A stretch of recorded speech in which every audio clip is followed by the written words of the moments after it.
Well, this has been a big story over the past couple of days. Insurance company Liberty saying that none of their clients have suffered financial loss after their system was hacked last week. And since the incident, the group has been working closely with authorities and has strengthened its technology and data infrastructure. However, market experts noticed a 5% fall in the company's shares yesterday. And to discuss this matter further, we're joined by David Munro, who's Group Chief Executive Officer at Liberty Holdings. David, thank you so much for coming through this morning. Good morning, Sakina, and thank you very much for having me on your show. So, first and foremost, is this the first time that Liberty has, had to deal with something like this? Yes, absolutely, Sakina. This is the first event of this kind of nature that we've had to deal with. And how and when did you exactly become aware of this breach? Well, this emerged for us very late on Thursday evening, and we scrambled a team of technology and security specialists.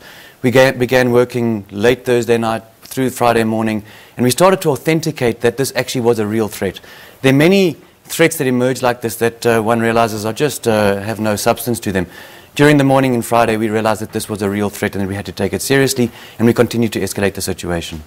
So, through a bit of investigative work here at the SABC, our reporter Criselda Lewis, spoke to a hacker, and, he was basically saying that it was actually quite lax on your side, the sort of security measures that were in place, and therefore, all that the hacker needed to do was to go and look for the insecurities in the system, and they found them. Yeah, and I think, Sakina, that the issue here is that we face, as a global community, a continuous escalation of issues like this. There are real professional criminals out there that are continuously doing surveillance, searching the internet for vulnerabilities, and they found one at Liberty. That's what is clear from the situation. What's important is that we found it and began dealing with the situation the moment that we became aware of it. And that's fair enough, but could you have done more earlier? Well, I think once the situation emerged for us, we scrambled the best teams that we could. We brought actually skills from around the globe to help us. We made sure that, our defenses were intact and that we found the route in that these criminals had found, and we made sure that that was blocked. And then we made sure that we found where they had taken the information from us and started to understand the scope of this breach.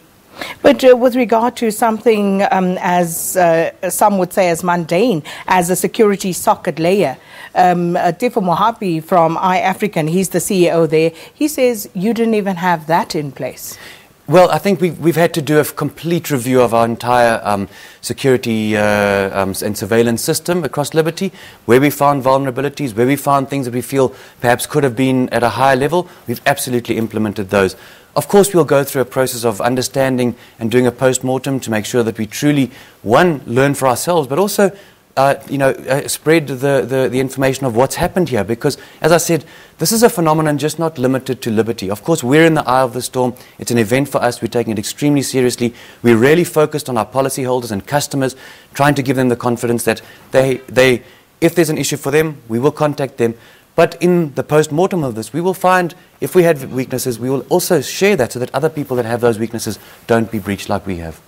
So would you then be willing to concede at this stage that perhaps you didn't do as well as you could have in terms of securing your client's information? Well, I think that the evidence is that we had a breach, and it would be wrong for me to say anything other than that. We have had data stolen from us. It's important to create that, to be clear on that. These are criminals. They have illegally and in an unauthorized fashion entered into our premises, into our technology estate, and taken stuff from us. So, yes, that obviously everyone regrets that. We deeply regret that that's happened. But at the same time, this is, as I said, these are sophisticated global criminals. They're searching enterprises all over the world. So I think we're all exposed to this kind of crime. Have you been in touch with the hackers, whoever got access to this information?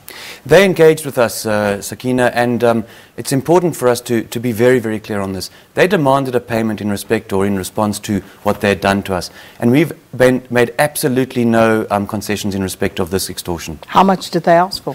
Well, this is a matter that, as I said, is a criminal matter. It's under investigation. We're working with the authorities, and so we're not at liberty to reveal that kind of information. There's lots of speculation in the media as to the extent of this breach, as to who the parties are, as to what they've demanded from us. we've been respectful of the fact that this is actually sub judice and we're investigating the matter. SABC also understands that you are working with the Hawks in this regard. Can you confirm that for us? I can confirm that we're working with all relevant authorities in this matter. As you saw recently or yesterday, even the information regulator and I will be in contact with each other later this week. It's important that we cover all the regulators in this matter. Do you have any leads at this point?